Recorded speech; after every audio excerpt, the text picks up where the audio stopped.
Good morning everyone. Welcome to all 4 C-learning classes. This is zoology subject, chapter excretion, that is elimination of the excretory products, and the session 10 now we'll discuss.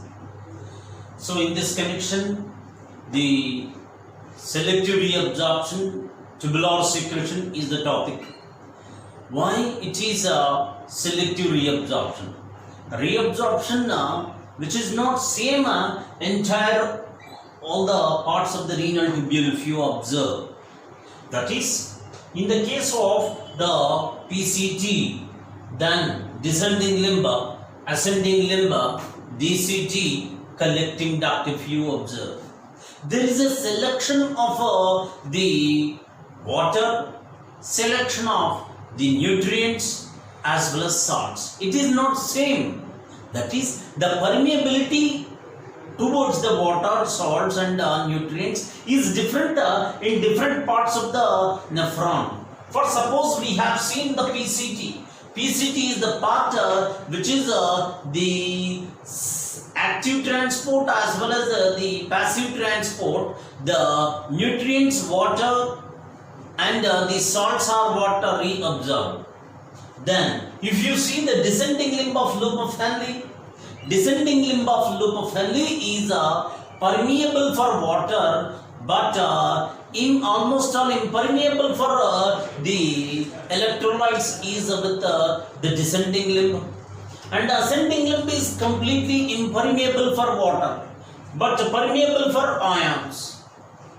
And next, in DCT, DCT is the part where the facultative reabsorption is taking place, which means the reabsorption of nutrients, that is for suppose here the salts, sodium and also water is in a regulated and conditional manner, which is said to be the facultative.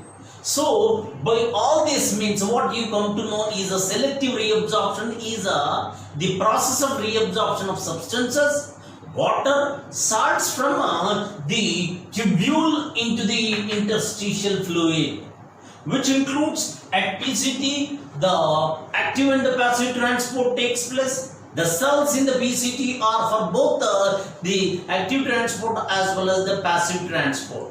How does the active transport? That is, the movement of ions from the tubule into the interstitial fluid is by active transport where mitochondria facilitates. So, the transport of the nutrients at PCT, glucose, amino acid nutrients and sodium are absorbed actively by the aiding of the mitochondria. In the beginning we discussed PCTs with a large amount of it is with the cell organelles called mitochondria as well as the microvilli are present, which is facilitates the increasing in the surface area, and active transport is aided by mitochondria. So sodium, look at here, the arrow mark outside from tubule, that is from PCT into the interstitial fluid, sodium, glucose and amino acid.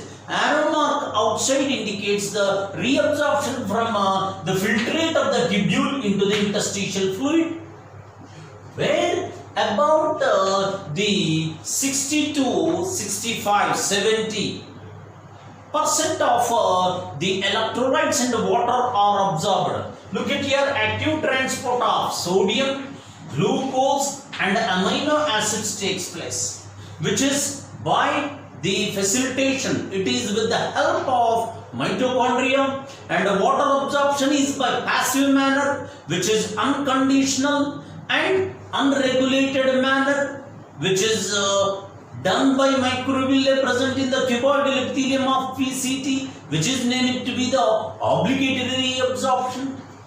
Whereas, besides that, the secretion of, look at here, that is the arrow mark into the tubule indicates the secretion, that is ammonia, potassium, hydrogen ions are secreted into secretion is from interstitial fluid into the tubule is what needed to be the secretion. So collectively, by selective reabsorption at PCT, the concentration of primary urine become isotonic, right? Next, the loop of Henle. Loop of Henle's is with the two parts we have discussed. One is named to be the descending limb, whereas the another is the ascending limb. Descending limb is the part which is permeable for water and almost all impermeable for electrolytes. Here also the reabsorption is by obligatory reabsorption. The reabsorption of water which is in an unregulated, unconditional manner from the tubule, that is descending limb, into the interstitial fluid. Medullary interstitial fluid is named to be the obligatory reabsorption. So ions are remain in it since it is almost all impermeable for electrolytes but permeable for water. Look at here, outside arrow mark, water is reabsorbed. So progressively from outer medulla to inner medulla, the concentration in the descending limb increases, so it becomes hypertonic. It is said to be the hypertonic. Progressively it increases towards the loop of the Henle, that is a hairpin bend. Next, ascending limb we discussed. It is also with a thin and thick segment. It is the part which is completely impermeable to water. Impermeable to water. Next, it is the part which is thin part is thin and thick part both are impermeable for water, but the thin part is the part where it is slightly permeable for ions. At the same time, some amount of urea is diffused into the thin part of the ascending limb. Look at here, what I have drawn is arrow mark from collecting duct into the interstitial fluid. Medullary fluid, the same is secreted into the thin part of the ascending limb. So here urea is added and water is impermeable. It does not have permeability towards the water, so water remain in the ascending limb, entire thin and thick segment, whereas thick segment is highly permeable for electrolytes, that is a large amount of the sodium reabsorbed from the thick segment into the medullary fluid. So progressively from the inner medulla to outer medulla in the ascending limb, concentration decreases and it becomes hypotonic. In the ascending limb it becomes hypotonic. Hypo refers to decrease. Next, the DCT, that is distal convoluted tubule. Distal convoluted tubule is the part. This is also with the cuboidal epithelium but without brush border, and it is highly permeable for water as well as ions. This is the part where facultative reabsorption takes place. Facultative reabsorption. What do you mean by this? The reabsorption of fraction of water as well as the ions under the control of the hormones. So far we have discussed the water reabsorption and ions electrolytes is in a unconditional manner or else unregulated manner. But there are two hormones called one ADH, antidiuretic hormone, named to be the vasopressin, And the another is said to be the aldosterone. Aldosterone. These two hormones influence antidiuretic hormone or vasopressin play a role in the reabsorption of water. It increases the absorption of water. So here it is regulating the water reabsorption. That's what it is, a facultative reabsorption. This is secreted from the hypothalamus and stored in the neurohypophysis of pituitary, and from there it releases, which means neurohypophysis not synthesizing it, but it is synthesized in the hypothalamus and brought into the neurohypophysis, from where it is released, and this is playing role in the DCT for the water reabsorption. And aldosterone is synthesized in the cortex of the adrenal gland, since it is attached to the kidney is with the outer cortex, inner medulla. In the same manner, it is also with the outer cortex, and it is also with the two regions. Cortex, the hormones released from the cortex are named to be the corticoids, corticoid hormones, which are glucocorticoid, mineralocorticoid, sexocorticoids. Mineralocorticoid. So aldosterone is a mineralocorticoid. Why? It play roles in the the reabsorption of minerals. That's what it is, a mineralocorticoid. Mineral cortex, part of the adrenal, mineralocorticoid, and this is playing vital role in the reabsorption of sodium. This is how, look at here at DCT, water reabsorption from tubule into the interstitial fluid, and sodium reabsorption from tubule into the interstitial fluid. Simultaneously, hydrogen ions, next ammonia and potassium ions are secreted into it. The arrow mark indicates which is tubular secretion. Then all the DCT lead into collecting duct. Collecting duct is also the part which is permeable for water and electrolytes. By the influence of antidiuretic hormone or vasopressin, water reabsorption takes place. By means of aldosterone, sodium reabsorption takes place. Some amount of urea from collecting duct, look at here, urea, some amount from collecting duct reabsorbed into the interstitial fluid, the same is discharged into the, secreted into the thin segment of the ascending limb. This is for maintaining the concentration gradient. This is the reason at collecting duct, CD refers to collecting duct, where water reabsorption, ionic reabsorption takes place. Simultaneously, hydrogen ions are also secreted. Finally, at collecting duct, here at DCT, by reabsorption of water and sodium, secretion of hydrogen ion, potassium and ammonia, it becomes isotonic. Recall your memory, just now we have seen at the ascending limb it was hypotonic. So right away from hypotonic it does not become the hypertonic. So again here the water reabsorption and addition of ions causes increasing in the concentration. So in the DCT, the concentration of the filtrate become isotonic. Then collecting the DCT lead into the collecting duct.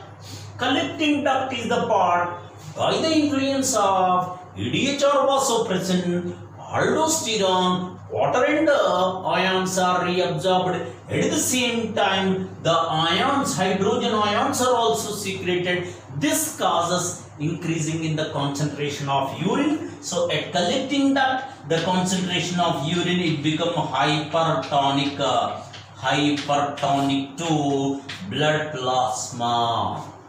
This is how the hypertonic urine formation by selective reabsorption takes place. So this is the summary of the selective reabsorption.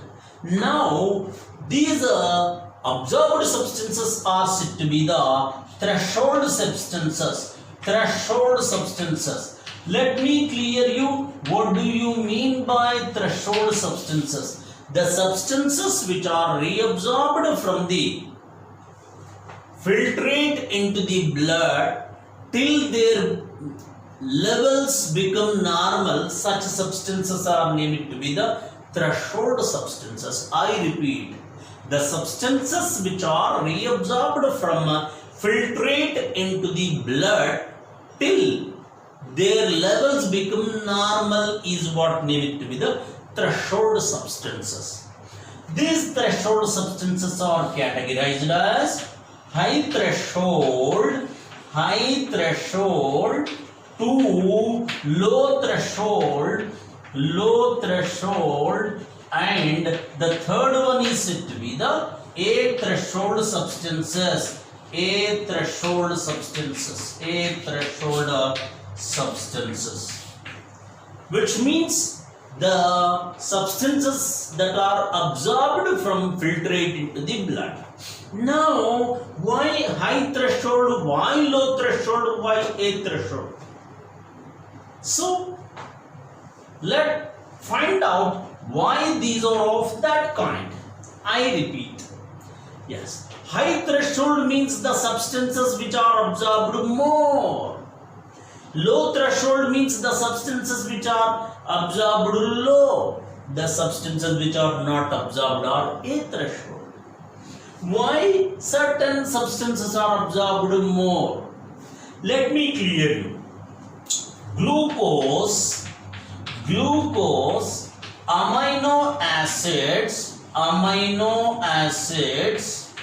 and salts, these are what? Very, very essential for the body. Is it right? Do you agree? Yes. They are the what is it to be? Energy sources. So, as they are reabsorbed, so are utilized by body. So, their level in the blood do not come to normal as it is. So, they go on absorbed into the blood. They go on and reach the tissues where it become assimilated and oxidized. So, more and more they are absorbed. That's what they are named to be the high threshold substances. Is it clear? The substances which are energy sources are being utilized by the body at a large extent, so they are absorbed, go on into the blood from the filtrates, such are what named to be the high threshold substance. I suppose now you are clear why glucose, amino acids, salts and vitamin are high threshold, since they are required for the body, are more absorbed, so they do not become normal. They go on absorbing, so their level always become decreased in the blood. So they are all absorbed high extensive. That's what they are, high threshold. As these are the sources of energy for us. So we go on as our metabolic activities go on, continue. So energy is required. So more and more amount is absorbed. That's what these are, high threshold. Then low threshold, if you see, urea is said to be the low threshold. Look at here.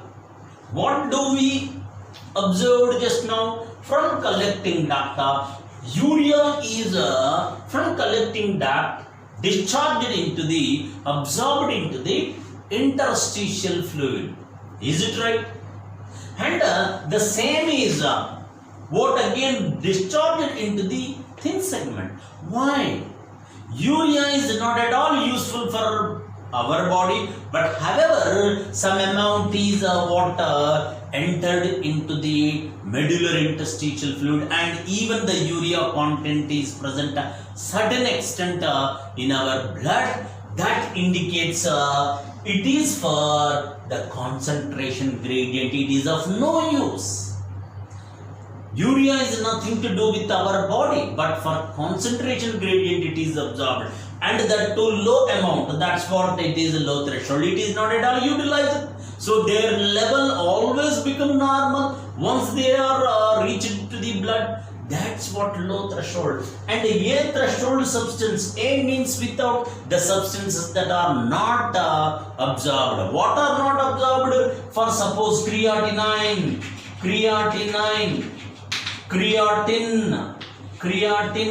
are not at all absorbed. Why? They are not necessary for the body. They go on eliminating. They need to be sent out. They are the end products of the metabolic activities. They are not of use. Even for a concentration gradient like that of the urea, they are not of any use. That's the reason that they are not absorbed, which are what named to be the A threshold substances. So, threshold substances are the substances which are absorbed from filtrate into the blood till their levels become normal. Naturally, the glucose, amino acids, salts, vitamins are required a large extent, a large amount to the body, so their level do not become normal in the blood since it is utilized by the body, so they are absorbed more. So are what? High threshold.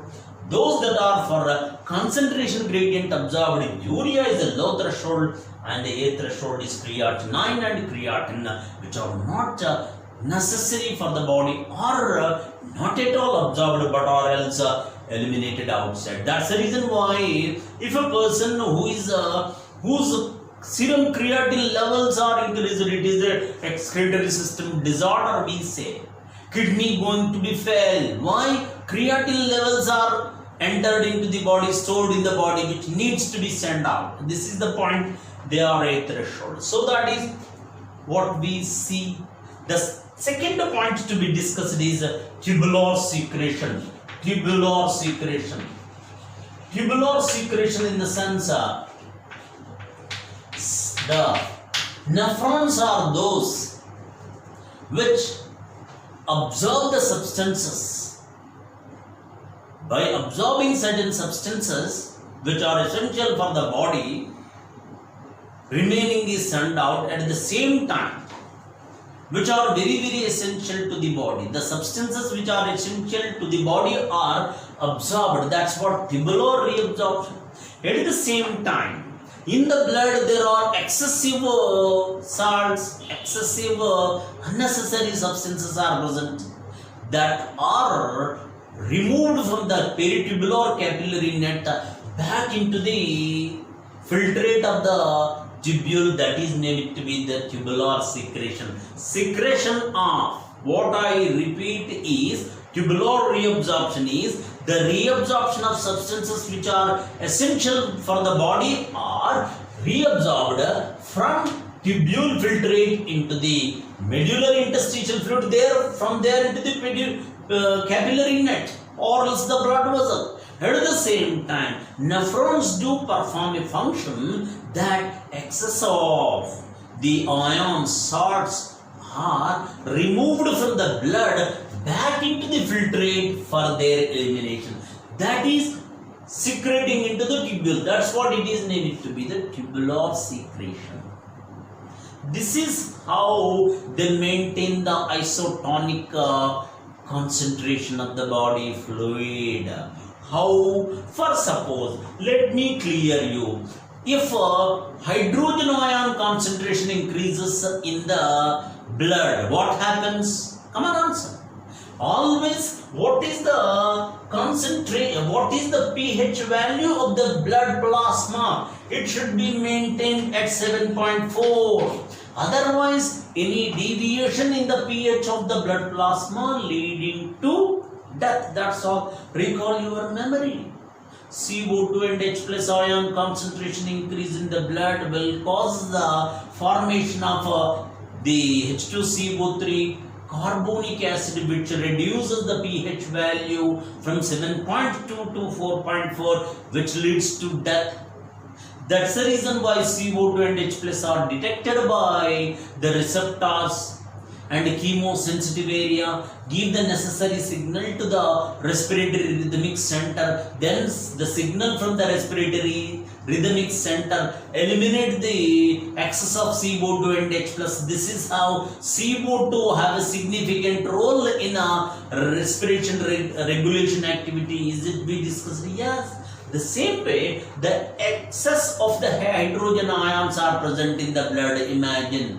What is the resultant? Resultant is the decreasing the pH. Decreasing the pH in the sense acidic condition. Means alkaline status of the blood is decreases. Alkaline condition is disturbed. Any disturbance in the alkaline condition of the blood plasma lead to fatal. This is the reason why the excess of the hydrogen ions are present in the capillary net, peritubular capillary net, releases into the interstitial fluid. From there it is released into the tubule. That's what tubular secretion. This is the diagrammatic view. Look at here, ammonia NH3, K+, hydrogen ion, H+, ammonia, K+, are directing towards the filtrate of the tubule. Is it right? Why? They are excessively present in the blood capillaries, peritubular capillary net. That's what I told you. That is, all the necessary substances from the filtrate are reabsorbed by the blood. At the same time, nephrons in the human kidney also play a role in a tubular secretion process. In what way? The excess of the ions from the peritubular capillary net are released into the filtrate of the tubule. That's what tubular secretion. Where this is how it maintains the ionic concentration. pH of the blood is constantly maintained at 7.4. This is the significance of the tubular secretion.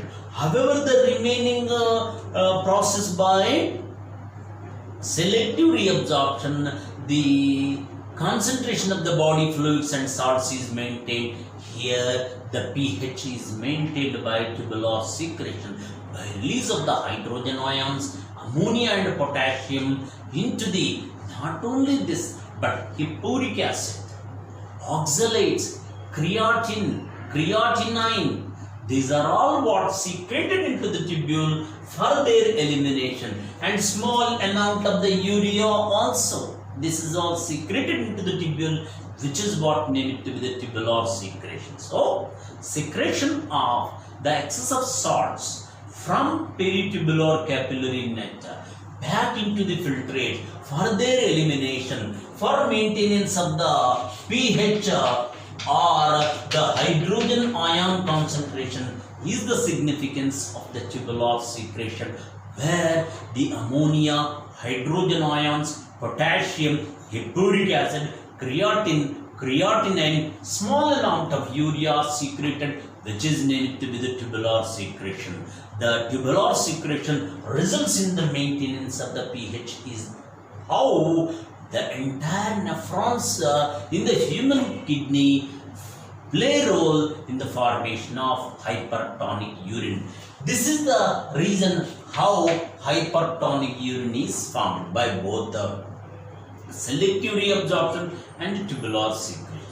If you see with the other members, so the point to remember that glucose is absorbed more, since it is very essential in the what is called a body, which is very essential to the body.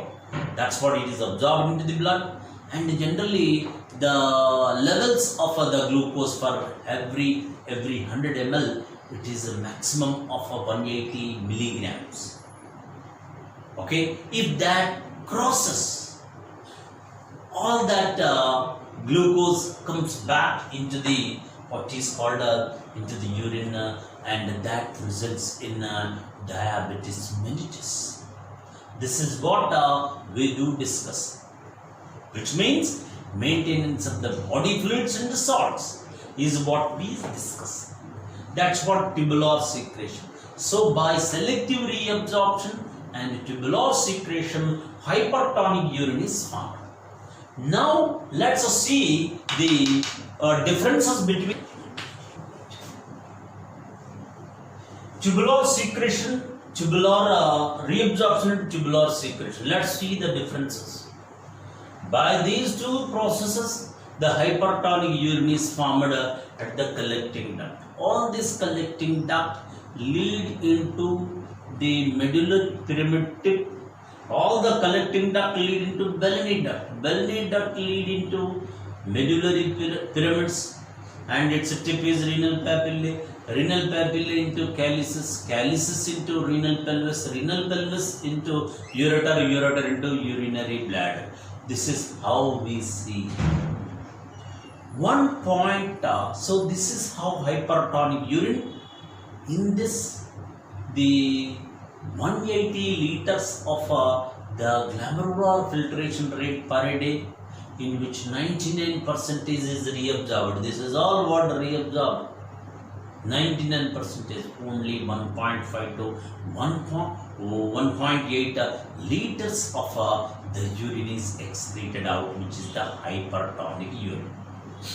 So one point, let me ask you one question. That is, generally, urinary bladder is the bladder where the urine is stored. The contraction in the urinary bladder sends out the urine to the outside. Then why not it coming back into the ureter, as urinary bladder is not with the wall? In all the instances we have seen at the digestive system that the sphincters are as well as the valves are present in the case of the heart, which prevents the backward flow of the food and the blood. But here, in the case of the ureter, there are no valves. However, by the contraction of the urinary bladder, why not the blood, the urine, the hypertonic urine regurgitated or comes back?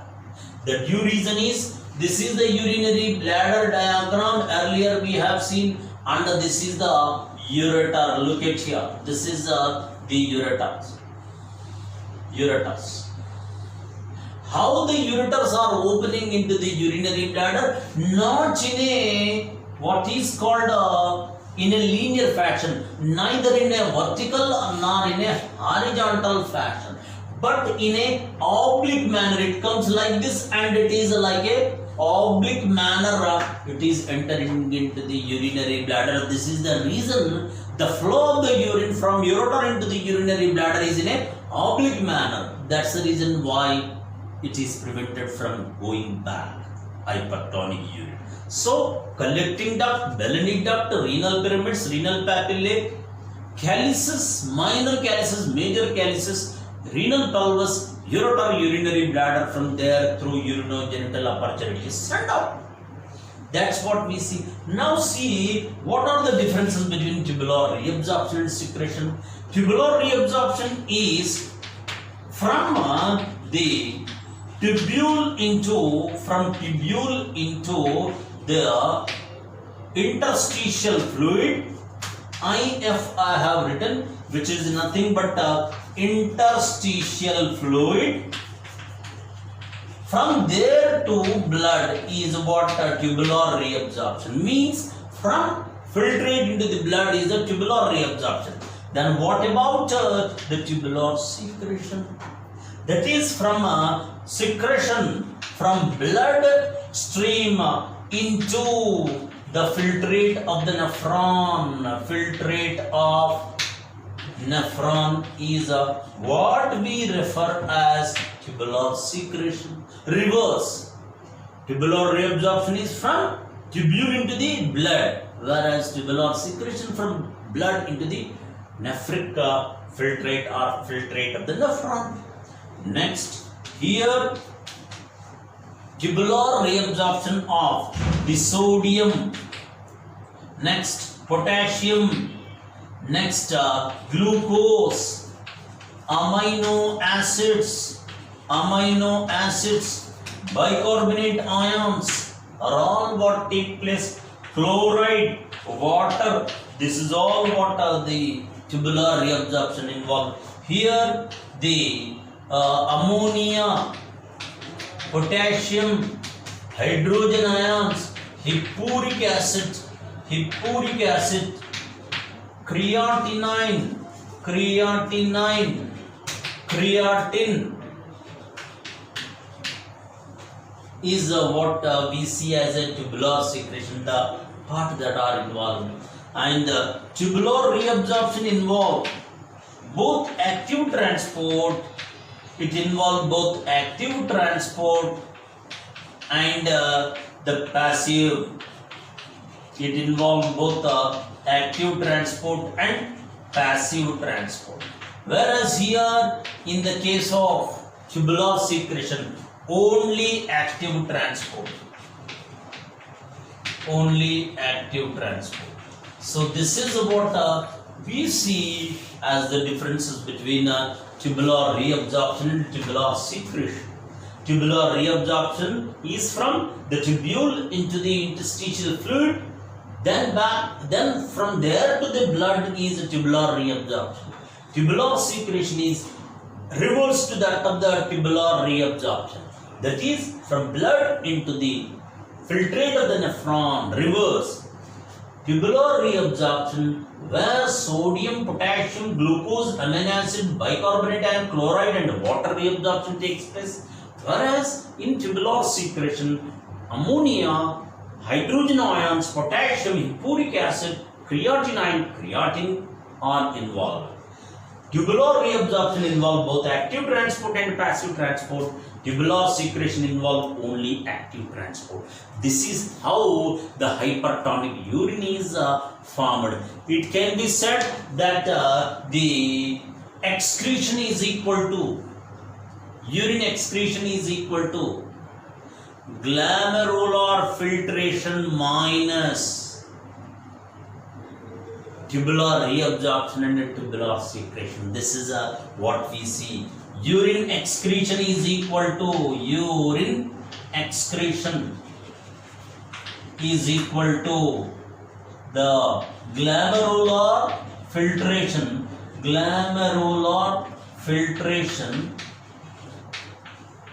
minus the tubular reabsorption plus tubular secretion. This is the point to remember. Urine formation or urine excretion, it can be discussed as glomerular filtration, from which the tubular reabsorption takes place, as well as tubular secretion is what the urine excretion. Thank you.